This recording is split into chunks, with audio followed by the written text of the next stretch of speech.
Sleep is important for our health, and that's especially true for children. A new study finds even losing 30 minutes of sleep can affect a child's well-being and mood. Dr. Reena Mehta joins us to explain more on that. Dr. Mehta, good morning to you. Good morning. Thank you so much for having me. So this is a study out of the University of Otago, which is in New Zealand, and the Cincinnati Children's Hospital of 100 children. What did they look at? So this was a study recently published in JAMA where they looked at 100 healthy children ages 8 to 12 years of age. And what they were looking at is how can sleep deprivation affect healthy children? So what they did was, let's say your goal bedtime was 8 p.m. They had these children go to sleep for 1 week, 1 hour prior to their usual bedtime, so let's say 7 p.m. Then 1 week in between where they went to sleep at their regular time, and then 1 week later where they went to sleep 1 hour later than their regular bedtime, which may have been like 9 p.m. And they assessed whether the sleep deprivation affected their quality of life. So what happened? So what they found was just getting that 1 hour less of sleep, actually they called it 39 minutes of sleep deprivation, really had an impact on the mood and behavior of these children. They found that they were more irritable. Their coping mechanisms were delayed and not as strong as they otherwise would be. They had issues at school in terms of following directions and coping and getting along with their peers.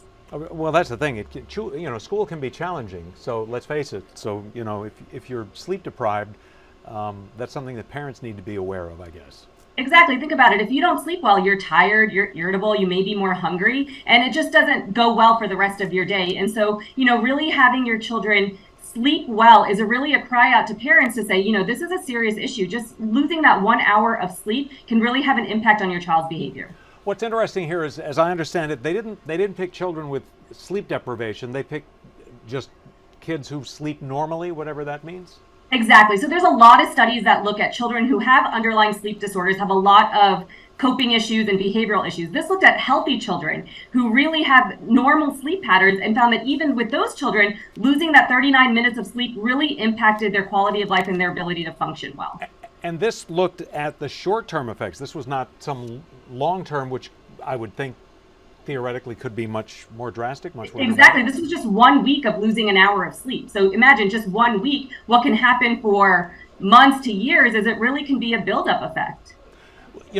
There's a lot of concern in America about obesity and about early childhood obesity. What's the connection between lack of sleep and maybe piling on some pounds that really aren't good for your child?